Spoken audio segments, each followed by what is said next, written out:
Silicon city metro ಪ್ರಯಾಣಿಕರಿಗೆ big shock ಇದು. ನಾಳೆಯಿಂದಲೇ metro ಪ್ರಯಾಣ ದರ ಹೆಚ್ಚಳ ಆಗ್ತಾ ಇದೆ. ಮೆಟ್ರೋ ಪ್ರಯಾಣ ದರ ಸಮರ್ಥಿಸಿಕೊಂಡಿದೆ BMRCL. ನೋಡೀಗ ಮೆಟ್ರೋದಲ್ಲಿ ಓಡಾಡುವಂಥವ್ರಿಗೆ ಖಂಡಿತ ಇದು ಶಾಕಿಂಗ್ ನ್ಯೂಸ್.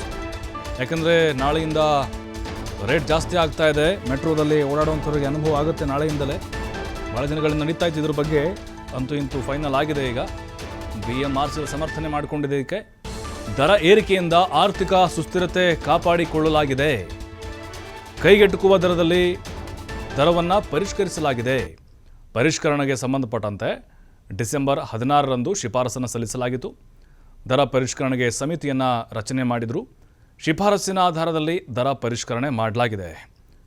ನೋಡಿ, ಪರಿಷ್ಕೃತ ದರ ಎಷ್ಟೆಷ್ಟಿದೆ, ಜೊತೆಗೆ ಪೀಕ್ ಅವರಲ್ಲಿ ಹೇಗಿದೆ, ಜೊತೆಗೆ ಈ ಒಂದು ಸಮಿತಿ ಏನೆಲ್ಲ ಸರ್ಕಾರಕ್ಕೆ ವರದಿಯನ್ನು ಕೊಟ್ಟಿತ್ತು. ಈಗ ನೋಡಿ, ದೆಹಲಿ ಆಗಿರ್ಬೋದು, ಹಾಂಗ್ಕಾಂಗು, ಮಲೇಷಿಯಾ, ಕೆಲವು ದೇಶಗಳಿಗೆ ಹೋಗಿ ಅಲ್ಲಿ ಯಾವ ರೀತಿ ದರಗಳಿದ್ದಾವೆ, ನಮ್ಮಲ್ಲಿ ಏನು ಚೇಂಜಸ್ ಮಾಡಬೇಕು, ಅದೆಲ್ಲ ರಿಪೋರ್ಟನ್ನು ಸಲ್ಲಿಕೆ ಮಾಡಲಾಗಿತ್ತು. ಈಗ ಅದರ ಆಧಾರದಲ್ಲಿ ಬದಲಾವಣೆ ಮಾಡಲಾಗಿದೆ.